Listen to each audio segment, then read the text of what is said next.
Hey, I'm Tyler Boronski alongside Jonah Tong of the New York Mets here at LoanDepot Park in Miami. Like we were just talking before, and fellow, half Chinese, happy as well. I love that. You have such a rich, multicultural, background. Obviously, your dad's side Chinese, but your mom Scottish, German. What am I missing right there? Irish, you name it, you probably got it. On your dad's side, does your dad speak Chinese at all? He does. His parents obviously spoke the most, but he definitely speaks more than I think he tells me, and I think that's kind of funny. So then your grandparents. So what were your conversations like with your grandparents growing up? I used to be fluent according to my parents and my grandparents, and they always told me like of all the grandkids, like I knew the most at the time. Okay. And then I went to public school and I lost every bit of it, and I have yet to reclaim any of it. Mandarin or Cantonese? It's twice on. I know, and I butcher. I think it's Mandarin. I don't think it's Canto. Yeah, there's so many different dialects. Right? Yeah. I'm like the same. Like I have like videos when my mom speaking to me when I was younger in Chinese. I understood it then. It didn't stick, man. It didn't stick. So you got to use it every day, I guess. Oh yeah. I guess though to that point, whether your dad established it more, maybe when you visit your grandparents, any like Chinese traditions kind of growing up? I don't know if you do dim sum or hot pot. So later in life I appreciate dim sum a little bit more. Like going to the dim sum spots and you're just like, I gotta eat this today. And then but like as I got older I started to appreciate more. So like when I go back home, the first thing I'm doing is trying to get like my family together to go to dim sum. Chinese New Year is always huge. All the festivals that came along with the year, especially just growing up, you just get to hang out with your cousins and that's all you really think. But like whole culture, everything, you get to appreciate it a lot more. So you especially as you grow up.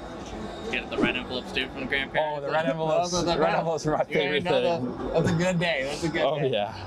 Any favorite dim sum dishes now that you're older? Ooh. Actually, I still don't really like it, but like the chicken feet used to gross me out when I was younger. But I love that because I didn't know what chicken feet was. I thought like, oh, this is some random dish, but I started eating it and my aunt was like, you like that? I'm like, yeah. I'm like, it's chicken feet. I'm like, a lot of my family. Octopus. Yeah, octopus is great. And then xiaolongbao. Also, kind of depending on where you go, you'll get it. The latest place we went, I got some and it was pretty good, but just started getting the soup dumplings. Just the soup dumplings? It was always that, and like tendon was great. Yeah. I wasn't really a big like dumpling guy growing up, but I loved all like the noodle dishes and stuff like that. Like the hagao, sumai, all that stuff. Like that's I wasn't really a big fan. I didn't love hagao. How about the desserts? So like the bao, bowl bao. Oh yeah. All that stuff. So egg tarts, all that.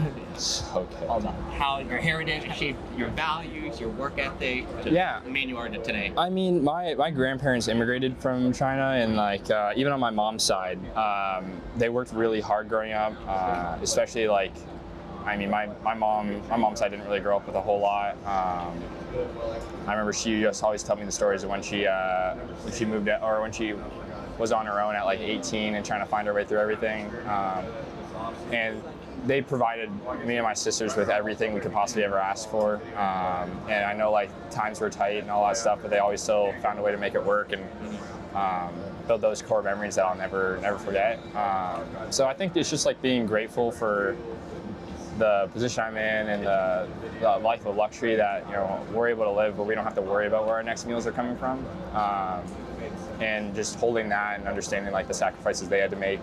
And it's just something that I'll never be able to give back to them, but hopefully just try to wait and instill that into my kids and their kids, and just keep passing on. It's rare to see Asian athletes, and even specifically Chinese athletes, just in professional sports, especially like baseball here.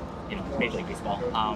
Any Asian athletes that you, whether baseball or a different sport, that you remember kind of gravitating towards as a kid? Oof. I always loved watching anything with like ping pong. I thought that was because I tried to be good at it. I am awful at ping pong. Awful. I'm so bad. I get torched in the clubhouse. I know, it's just really bad. Who else did I watch? I mean, watching Jeremy Lin's Sanity throughout, I feel like that's every Asian kid's thing growing up.